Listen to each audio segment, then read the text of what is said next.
combien de jours, combien de nuits à te dire que cette fois ce serait différent, que tu allais réagir autrement, ne pas laisser tes émotions t'envahir violemment, ne pas répéter ces mots, ces gestes, ces choix, et faire enfin ce qu'il y a de mieux pour toi. Pourtant, encore une fois, tout fout le camp. Encore une fois, ça déborde, ça cogne fort, ça brûle, ça mord. Ces vieilles blessures que tu pensais guéries sont toujours là, tapies, prêtes à surgir encore. Les mêmes schémas limitants qui reviennent et t'escortent, les mêmes tensions qui te traversent et t'emportent. Et si je t'accompagnais sur un chemin où chaque pas te rapproche de ta paix intérieure, imagine des émotions apaisées, des relations équilibrées, une vie alignée avec toi-même où ton passé n'est plus un poids, mais un tremplin. Si ces mots résonnent en toi, bonjour et bienvenue dans l'Alliance Thérapeutique, le podcast où commence ta transformation émotionnelle et relationnelle. Ici, on ne se contente pas de comprendre, on transforme. Je suis Sophie Bacan, thérapeute et hypnothérapeute, et chaque jour, j'accompagne des personnes qui, comme toi, ont le courage d'avancer vers une vie alignée, sereine et libre. À chaque épisode, je te guide pas à pas avec des outils concrets, des réflexions éclairantes et des clés puissantes pour te libérer et créer une vie en accord avec qui tu es vraiment. À présent, je t'ouvre les portes de mon cabinet, alors entre, installe-toi confortablement et ensemble, construisons un monde plus doux. Belle écoute. Est-ce que tu as déjà senti cette boule dans ton ventre quand décembre approche ? Les décorations s'allument dans les rues, les chants de Noël envahissent les magasins et autour de toi, tout le monde semble sourire. Mais toi, tu sens ton corps se tendre, tu sais que ça arrive. Cette table trop bruyante, ou au contraire trop silencieuse, les rires forcés, les regards qui évitent les vérités, les mêmes phrases chaque année. Tu viens quand même, hein ? C'est important pour mamie.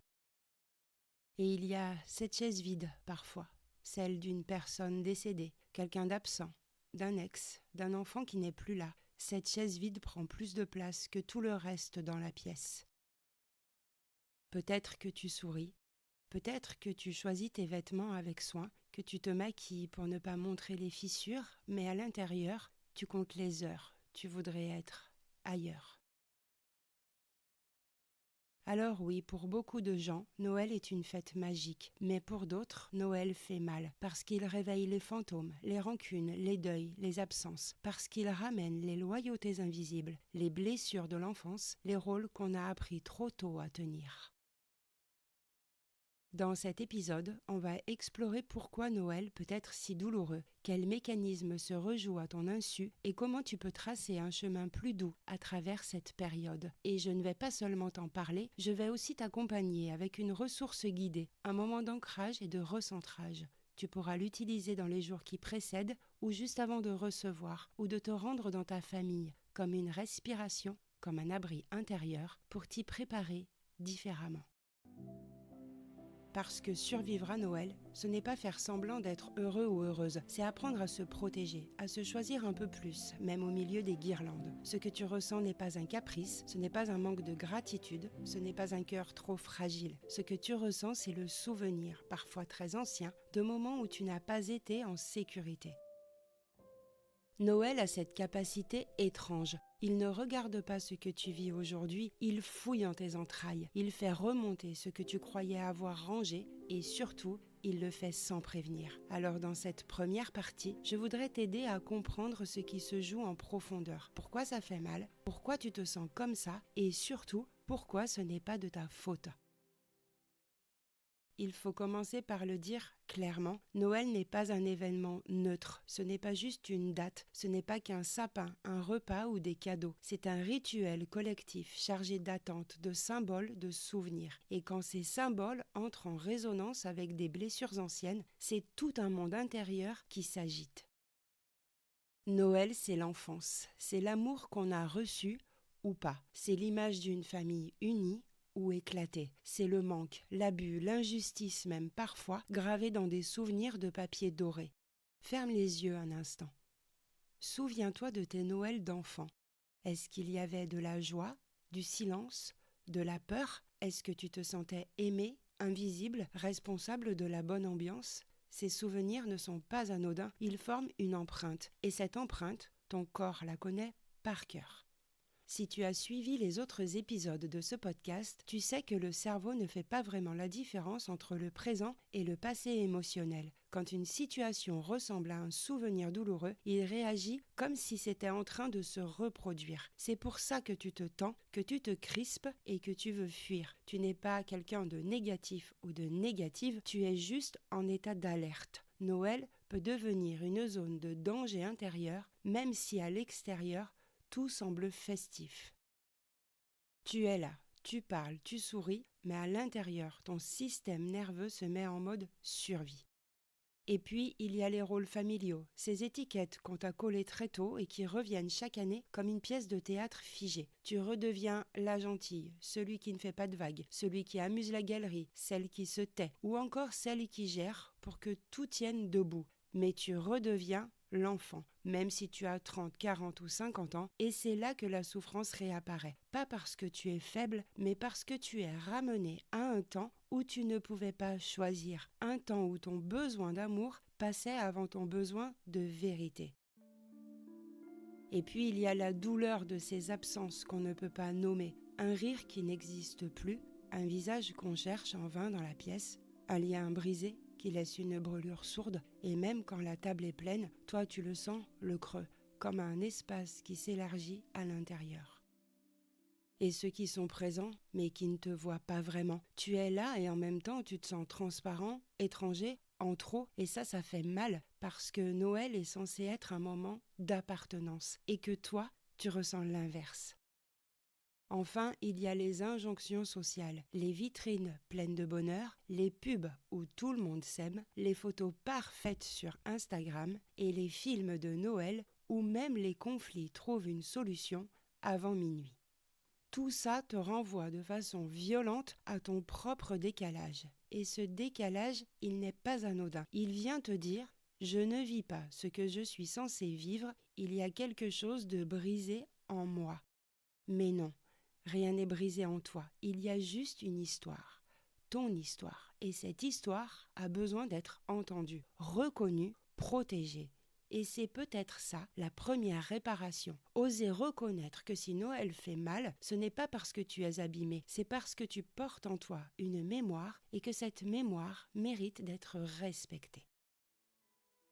Parce que si Noël réactive autant, c'est que ces blessures ne sont pas seulement des souvenirs. Elles s'inscrivent dans les liens, dans le corps, dans ces rôles qu'on t'a fait porter. Alors dans la prochaine partie, je vais t'expliquer comment ces traces s'impriment dans la dynamique familiale, dans la mémoire de ton corps, et comment tu peux commencer à reprendre un peu de pouvoir sur ce qui se joue.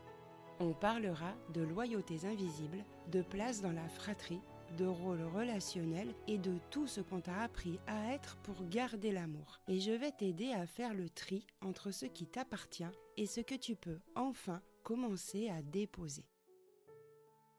Dans une famille, l'amour n'est parfois pas totalement gratuit. Il se négocie dans des règles tacites, des pactes silencieux, des fidélités invisibles. Le psychiatre Bowen, pionnier de la thérapie familiale, l'a écrit dans son ouvrage « La thérapie familiale » sorti en 1979. Pour lui, chaque génération transmet aux suivantes des obligations affectives invisibles qui s'imposent comme une dette. Alors tu apprends très tôt à ne pas faire de vagues, à ne pas dire ce qui dérange, à prendre soin des autres avant toi, à garder les secrets, à sourire pour protéger la façade. Et tu crois que c'est ça, aimer. Mais à Noël, les loyautés se réveillent avec une force particulière. Ton corps se souvient, si je veux garder ma place, je dois être fidèle au clan.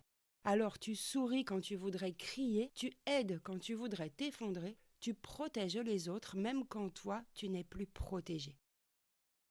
Dans chaque famille, on te donne une place, et ce n'est pas toi qui l'as choisie. Tu es l'aîné responsable, celle qu'on ne prend pas au sérieux, le rebelle. Tu es l'enfant qu'on n'écoute pas parce que, de toute façon, tu es trop jeune pour comprendre. Ces rôles, ce ne sont pas des choix, ce sont des identités de survie. Elles t'ont permis de rester aimé, de ne pas être rejeté, de maintenir la cohésion du groupe. Mais elles enferment, et elles reviennent chaque année comme un scénario immuable. Les thérapeutes familiaux ont montré combien ces rôles deviennent transgénérationnels. Ils se transmettent comme une mémoire inconsciente. Ce n'est pas seulement ton histoire personnelle, c'est parfois l'histoire de ta lignée qui s'invite en toi. Tu portes le rôle qu'on a donné à ta mère avant toi, tu reproduis le silence que ton père a appris dans son enfance, tu deviens celui ou celle qui tient la famille debout, parce qu'autrefois, quelqu'un d'autre s'est effondré. Et sans que tu le veuilles, tu répètes, non pas parce que tu manques de volonté, mais parce que ton corps, ton psychisme et ta mémoire familiale te rappellent ce rôle à chaque fin d'année.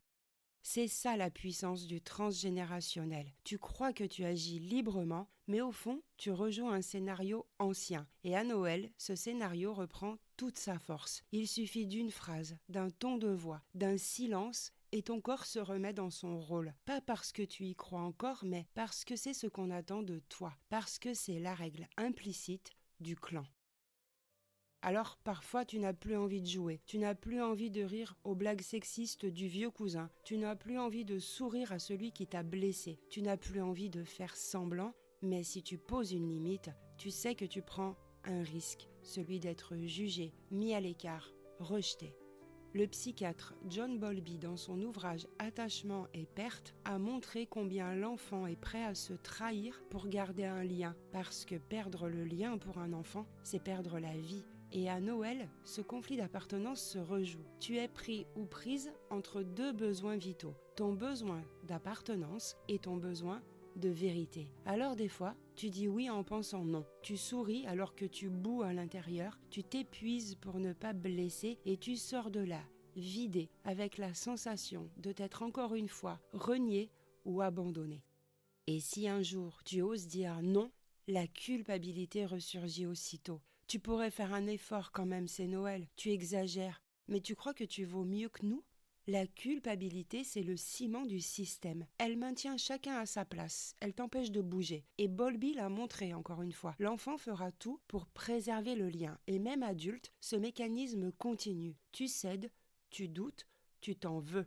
Mais non, tu n'es pas coupable, tu n'es pas en faute. C'est le système qui t'a appris que te protéger, c'était trahir. Alors qu'en réalité, te protéger, c'est réparer, c'est apprendre à aimer sans t'abîmer, c'est dire « je veux bien du lien, mais pas au prix de ma dignité ». La psychologie familiale explique une partie de ce que tu vis, mais il faut aussi comprendre ce que ton cerveau et ton corps rejouent malgré toi. Avant de t'en dire plus, prends une seconde pour remarquer que tout cela, tu le connais déjà dans ton corps. Ce n'est pas une théorie, c'est ta mémoire vivante. Et c'est précisément ce que la recherche a confirmé. La psychologue Elisabeth Kessinger a montré que les souvenirs chargés d'émotions restent intacts même des décennies plus tard. Une odeur de sapin, un chant de Noël, un silence autour de la table, et ton corps réagit comme si tu étais encore dans l'enfance. La neuroscientifique Daniela Scheller a montré dans une étude publiée en 2010 qu'un souvenir réactivé peut être transformé. Ça veut dire que ces scènes de Noël ne sont pas une fatalité. Elles peuvent être revisitées, réécrites, adoucies. Ton système nerveux ne cherche pas à te nuire, il veut te protéger. Mais aujourd'hui, tu peux apprendre à le rassurer, à l'apaiser, à lui offrir d'autres issues que le silence ou le sacrifice. Alors dans la prochaine partie, je vais t'accompagner à poser des limites, à choisir consciemment ce que tu veux garder et ce que tu veux déposer. Et je vais t'offrir une ressource guidée, un espace pour revenir à toi, respirer et retrouver ce droit fondamental, le droit d'exister même si tu ne joues plus le même rôle. Le premier geste, c'est une permission claire, pas une permission donnée par les autres, une permission que tu te donnes. À toi. Avant d'ouvrir la porte, avant que les gens arrivent, avant que tu partes de chez toi, je t'invite à choisir une phrase. J'ai le droit de partir si c'est trop. J'ai le droit de ne pas répondre. J'ai le droit de rester à l'écart si j'en ai besoin. Ce n'est pas une fuite, ce n'est pas une faiblesse, c'est une frontière douce, une manière de ne pas te trahir. Tu peux écrire cette phrase, la garder dans ta poche, la relire entre deux portes si tu sens que tu vacilles. C'est ton autorisation, ton ancrage. Le deuxième geste, c'est ton corps. Parce que ton corps sent tout. Il sait quand tu joues un rôle, quand tu encaisses trop, quand tu souris alors que tu voudrais hurler. Alors quand ça monte ou quand tu sens que tu t'éteins, reviens à un appui simple.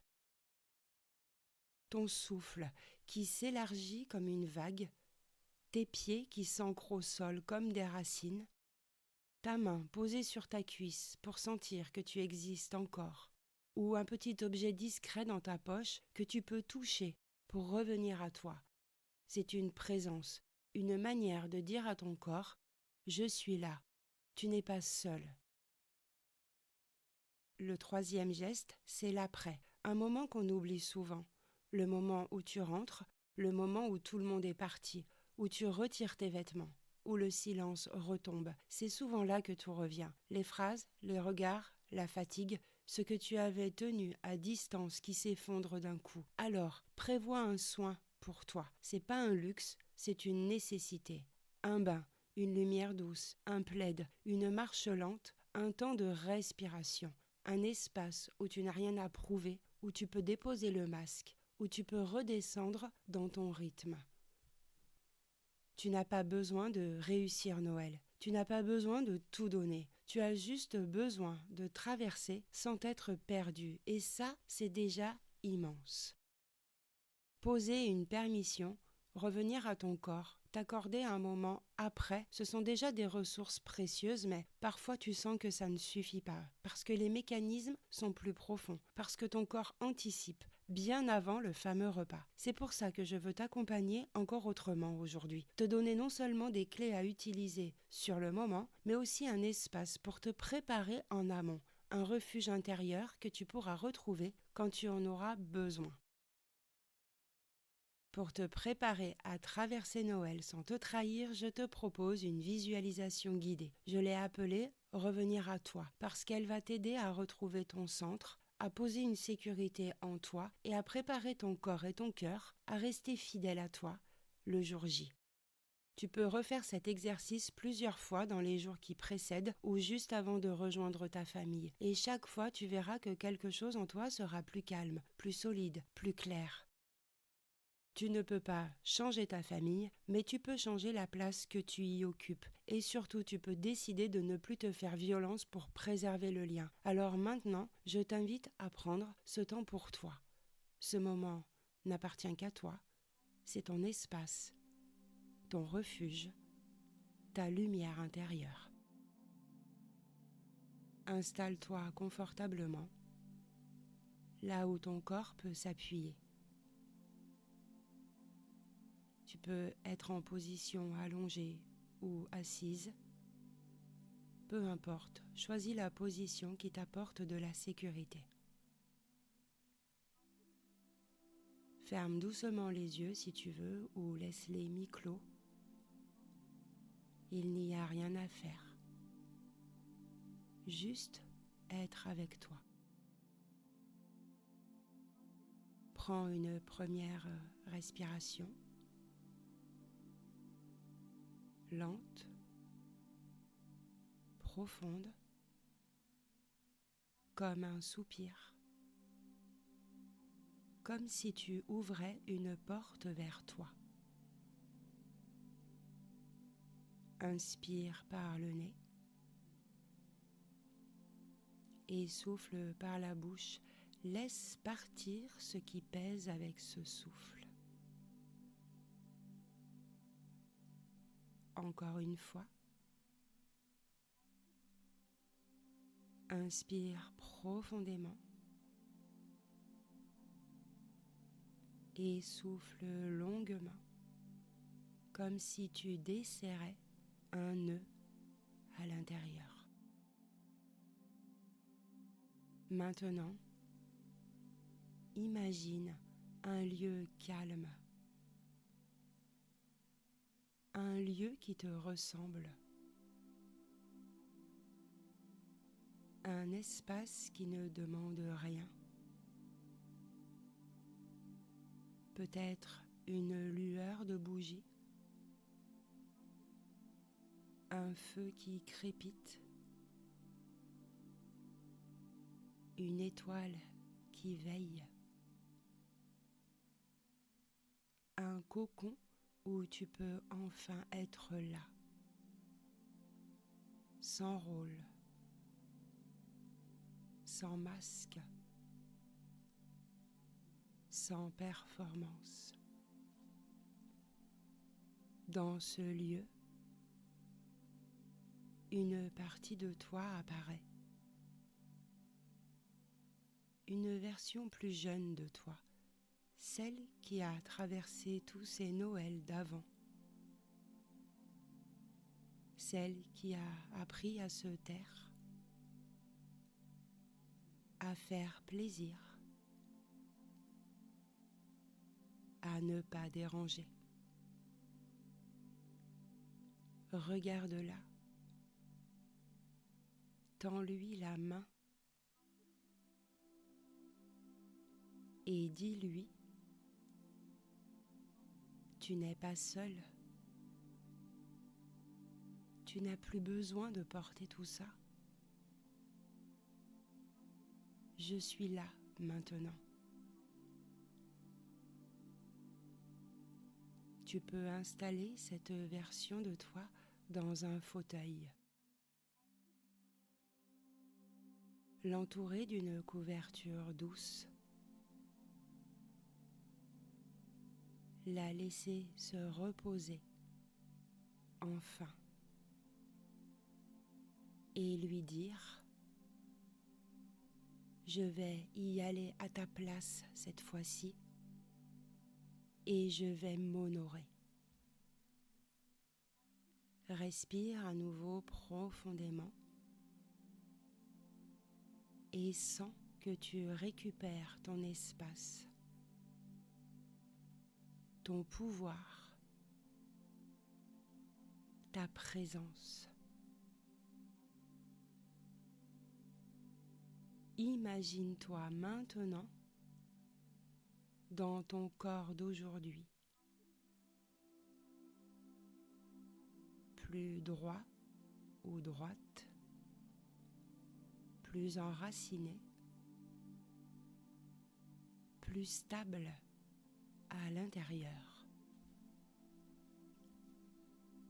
Pose une intention claire, une phrase à toi. Je n'ai plus besoin de me faire mal pour qu'on m'aime. Je peux dire non sans perdre ma valeur. Ou encore, je suis assez bien même si je m'éloigne. Choisis dans cette liste ou crée une phrase à toi.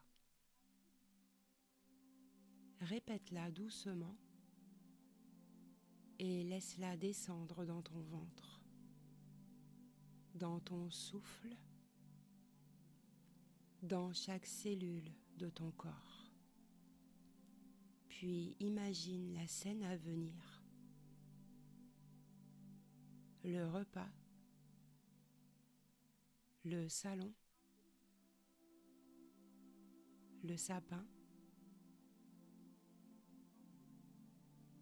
les visages que tu connais,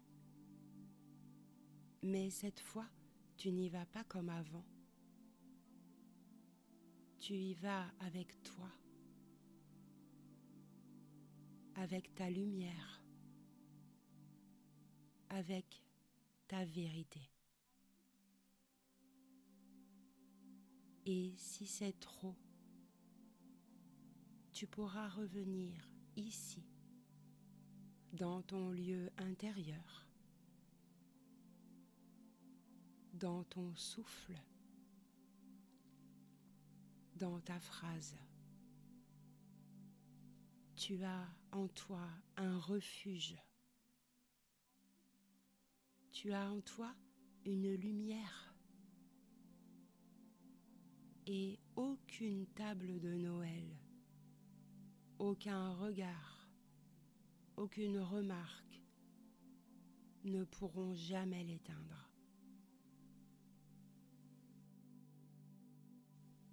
Quand tu seras prêt ou prête, tu pourras doucement revenir. Bouger les mains, inspirer plus fort, souffler plus pleinement et ouvrir les yeux. Tu n'es alors pas seulement revenu au monde, Tu es revenu à toi. Et ça, c'est le plus beau cadeau que tu puisses t'offrir. Prends encore un instant juste pour être là avec toi et adresse-toi un sourire bienveillant parce que aujourd'hui, tu as fait un pas vers toi et c'est merveilleux. Ce que j'aimerais que tu retiennes, c'est que tu n'as plus besoin de faire semblant pour garder ta place. Tu n'as plus besoin de sourire quand ça te blesse, de rester quand ça t'abîme, de porter des silences qui ne sont pas les tiens. Tu as le droit de changer de place, tu as le droit de dire non, tu as le droit de refuser le même rôle, même si les autres ne comprennent pas. Et si c'est difficile, ce n'est pas parce que tu manques de courage, c'est parce que tu es en train de réparer quelque chose de vieux, de profond, quelque chose de précieux. Noël ne t'oblige à rien, pas à pardonner, pas à faire comme si, pas à être disponible pour tous. J'espère que cet épisode t'a laissé une empreinte, quelque chose de doux, peut-être une sensation nouvelle, un souffle un peu plus libre, une clé ou simplement un espace plus grand à l'intérieur. Tu trouveras dans la description de cet épisode toutes les références ainsi que le lien vers mon guide Je deviens émotionnellement autonome, un véritable compagnon de route pensé pour t'accompagner pas à pas dans ton changement intérieur vers l'autonomie émotionnelle. Tu y découvriras des exercices guidés, des outils concrets et des clés pour t'ancrer dans une relation plus apaisée avec toi-même.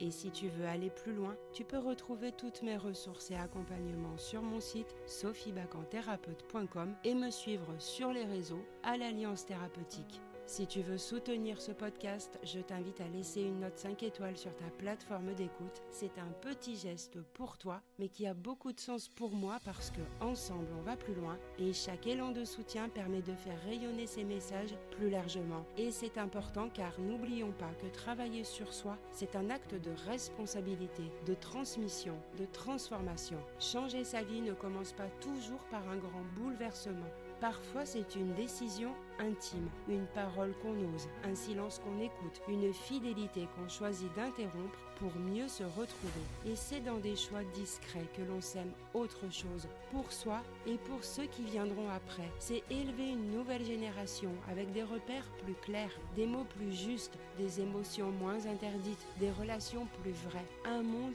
plus doux, plus vivant, plus libre. Et ce monde-là, il ne se construit pas seul, il commence ici, avec toi, avec moi, main dans la main. Alors si tu sens que cette voix résonne pour toi, je t'invite à la suivre à ton rythme, mais avec tout ton cœur. Rejoins-moi dans cette aventure en t'abonnant à ce podcast et à mes réseaux si ce n'est pas déjà fait. On se retrouve dans 15 jours pour un nouvel épisode de l'Alliance Thérapeutique, le podcast de ta transformation émotionnelle et relationnelle. D'ici là, prends soin de toi et surtout n'oublie pas, la lumière est en toi.